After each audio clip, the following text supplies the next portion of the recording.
What does it say about power when the man at the top walks instead of being driven? What kind of revolution begins not with shouting but with silence, simplicity, and a bus ride? And in a world addicted to status, what happens when the most powerful man deliberately chooses less? In the grand theater of human history, few figures stand as tall both literally and symbolically as the Pope. Draped in flowing white robes that whisper of centuries of tradition, he carries the legacy of empires, the weight of moral leadership, and the eyes of over 1 billion followers. He could live in a palace. He could travel in bulletproof motorcades, dine under chandeliers, and sleep behind golden doors. He could, if he wanted, remain untouchable. But Pope Francis doesn't. Instead, he rides the bus. He laces up worn black shoes that have walked through the muddy alleys of Buenos Aires. He pays his own hotel bills. He lives not in the opulent apostolic palace, but in a humble guest house. Why? Because he believes power doesn't exist to lift him above the people, but to bring him closer. This isn't just a gesture of modesty. It's a quiet, consistent revolution. It's a message whispered in every step he takes, in every choice to sit among rather than above. In a world where success is measured by what you have, Pope Francis asks us to reflect on what we give up. This video isn't simply about the Pope. It's about something deeper, something we all feel tugging at us, the desire to live more meaningfully, more humbly, and more fully alive. Through his example, Pope Francis offers a sacred invitation not to follow him, but to follow what is real. So let us begin where this journey of humility began. It was a cool March night in Rome. The sky glowed with white smoke, and while the world celebrated a new leader, something quietly radical was already in motion. Throughout history, the papacy has been cloaked in grandeur. From the gilded mitres to the regal thrones, symbols of divine authority have defined what it means to lead the church. One such symbol, red leather shoes worn by past popes, as a reminder of their sacred kingship, a subtle echo of royalty. But Pope Francis? He slipped into something very different. Black orthopedic shoes. Practical, modest, unshined. Shoes that speak not of privilege, but of pilgrimage. They are shoes made for walking not over others, but beside them.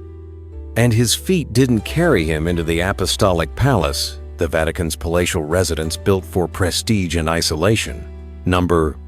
He chose instead to live in Casa Santa Marta, a simple guest house tucked quietly within the Vatican grounds. No golden ceilings, no sweeping staircases, no barrier between him and the world. Just a room, a bed, a cross, and the silence to listen. When questioned about his unusual living arrangements, Pope Francis replied with words that cut through centuries of hierarchy. "My people are poor. I want a poor church. For the poor." This wasn't humility for show. It was the embodiment of a belief.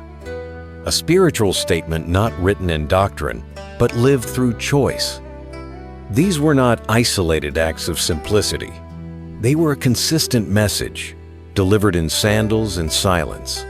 That leadership, real leadership, comes not from towering above, but from lowering oneself in love. And so the question deepens. Why does proximity matter so much to this Pope? What does it mean to truly walk with others and not just for them? Let's follow his footsteps back to Buenos Aires. To ride the bus is not to lower oneself. It is to return to where the real stories live, among worn seats, tired eyes, and the sacred ordinariness of everyday people.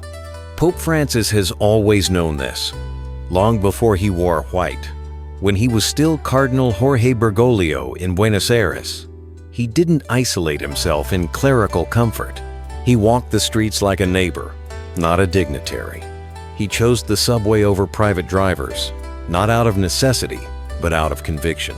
He would sit beside strangers on the morning train, whisper prayers over dozing shoulders, and share quiet smiles with those who had no one else to notice them. In the cramped carriages of Argentina's subway system, he found the pulse of the people. He blessed street vendors with rough hands and weary faces. He knelt, listened, and stayed.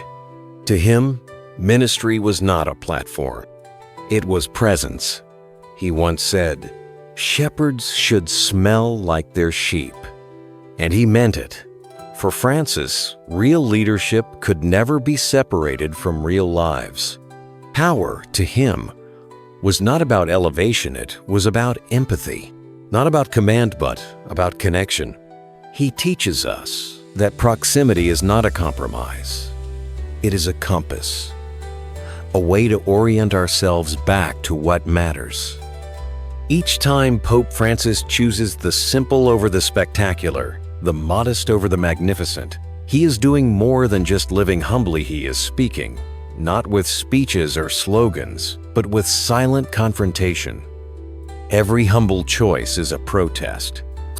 Not the kind that shouts in the streets, but the kind that lives in contradiction to everything the world glorifies.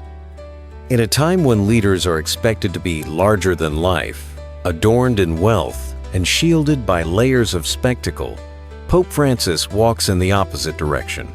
He steps away from armored cars lined in chrome and velvet. He turns his back on designer robes stitched in gold. He declines the stage and instead takes a seat among the crowd. In doing so, he delivers a radical message. You don't have to tower over others to lead. You don't have to command fear to be respected. You don't have to dress like royalty to be revered. His presence isn't diminished by his simplicity, is deepened by it. And when he says, "True power is service," it isn't just a quote, it's a life philosophy.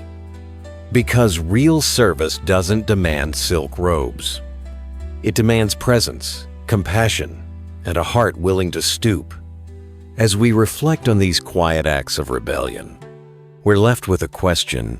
What if greatness isn't found in rising above, but in lowering ourselves with love?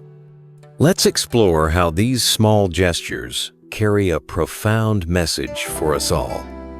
In a world where leadership is often mistaken for dominance, Pope Francis offers a quieter, deeper invitation. This story was never just about a pope riding a bus. It was always about something more. It's about us. It's about you and me, and the choices we make not once in a lifetime, but every ordinary day. Because while the world around us insists we climb higher, shout louder, and accumulate more, a different voice quietly asks, what if greatness isn't found in elevation, but in humility? We live in a culture that constantly screams, be more, show more, rise above. But what if the real path forward is down? What if it looks like kneeling beside someone who's hurting not to fix them, but simply to be there? What if it means walking slowly, deliberately, through a crowded life-making space for those who feel unseen? What if the most extraordinary thing you can do is to sit beside someone in their most ordinary moment and stay? This is what Pope Francis models, not with grand speeches, but with small steps. He reminds us that holiness has never been about height. It's about depth. Depth of compassion, depth of presence, depth of love. And maybe, just maybe, this is the revolution we've been waiting for, not one of noise, but of stillness, not of power, but of proximity. So the next time you feel the pull to climb higher toward more applause, more recognition, more distance from the ground, pause. Remember the man in white robes who could have sat on a throne, surrounded by guards and gold, but chose a bus seat instead. He could have elevated himself.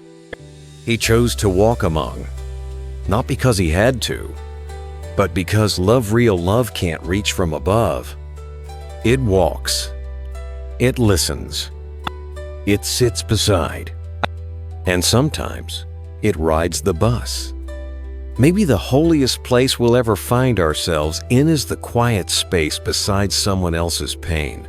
Maybe greatness isn't about standing out, but about kneeling down. Pope Francis teaches us this, that humility isn't weakness, it's power redefined. If this message spoke to your heart, we invite you to slow down with us again. Subscribe to Mindful Way, where we don't chase noise, but follow meaning. Where stories aren't just told, they're felt. Where the loudest lessons come from, the quietest lives. Leave us a comment below. Your reflections help us grow. Share this video with someone who needs a reminder that humility still has a place in this world. And if you're ready to keep walking this path, don't stop here. Watch our next video. It might be the message your soul was waiting for. Thank you for being here. Let's keep walking mindfully.